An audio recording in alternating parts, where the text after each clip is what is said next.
இவ்வளவு நாள் இல்லாத இப்பயே அரசியல் நோக்கி இவ்வளவு இளைஞர்கள் வந்த வண்ணம் இருக்கிறாங்க அப்படின்னு. சிறு வயதிலிருந்து நினைவு தெரிந்ததிலிருந்து எங்களுக்கு அரசியல் ஈடுபாடு இருக்கணும் தான் நினைப்பு இருந்தது.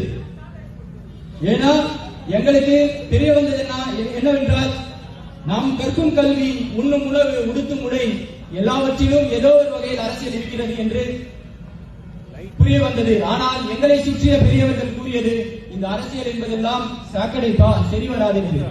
பின்பு புரிந்து கொண்டோம், இங்கு அரசியல் என்பது சாக்கடை எல்லாம் கிடையாது. அது மக்களை தேடி சென்று அவர்களின் வாழ்வாதாரத்தை மேம்படுத்த வேண்டிய தூய்மையான நதி. அதை இவர்கள் சாக்கடையாக மாற்றி வைத்திருக்கிறார்கள்.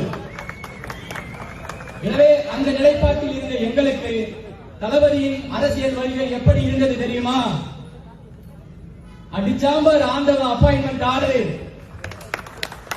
அப்படி இருந்தது. இன்று நாங்கள் களத்தில் இருக்கிறோம்.